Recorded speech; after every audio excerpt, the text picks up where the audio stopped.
Welcome to this episode of Morning Report Emergency Medicine. I'm Alec Weir. Let's go ahead and get started. This is the case of I have a question. 67-year-old male is brought into the ER after a fall. Says he's tripped over his wheelchair, fell onto his right side, really only complaining of pain in his right shoulder, and especially when he tries to lower it from a raised and abducted position. And this is what he looks like.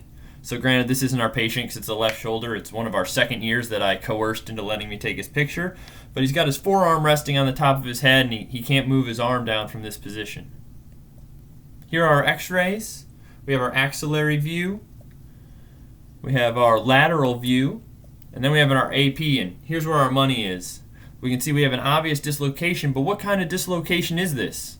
Well, this is an inferior dislocation. This is our Luxatio Erecta, okay? This accounts for only less than 0.5% of all shoulder dislocations. It can result from a direct or indirect force, but the humerus is usually held in 110 to 160 degrees of abduction with the forearm resting on the head for patient comfort is usually how they'll present. Complications associated with this dislocation: you can have neuropraxic lesions of your brachial plexus. This is caused by stretching of those nerves, no actual transection of those nerves. You can have thrombosis of your axillary artery. You can have rotator cuff tears or avulsion fractures of the greater tuberosity, which is why it's so important, as in all dislocations, to get a really good distal neurovascular exam. And now, how do we reduce this? We have a couple of options. We're going to talk about traction, countertraction, and also the two-hand technique. So traction, countertraction, similar to your anterior shoulder dislocations, but in this case, you have your traction going inferiorly to help release the humerus from the inferior portion of your glenoid, and your countertraction here on the elbow going superiorly. And now the two-hand technique.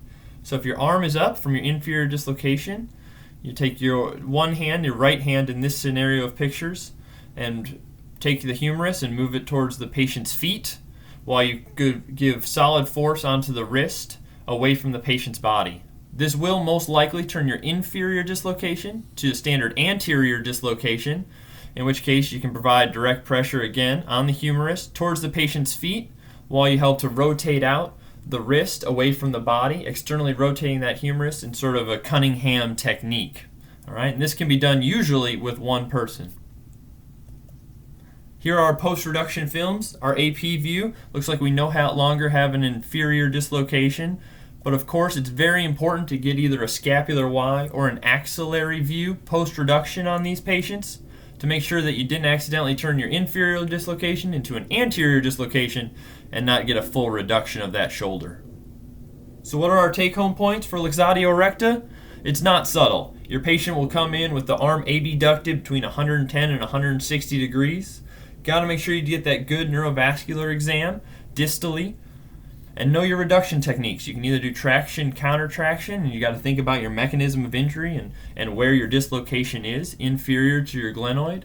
And you can also use that two-hand technique, which essentially turns your inferior dislocation to an anterior dislocation and then does your normal reduction techniques for an anterior dislocation.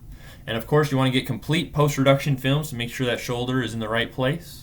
And know your complications. This goes along with your neurovascular exam. Your neuro complications from your brachial plexus injuries, your vascular complications for your axillary artery thrombosis, and then your orthopedic complications, either your greater tuberosity fractures or your rotator cuff injuries.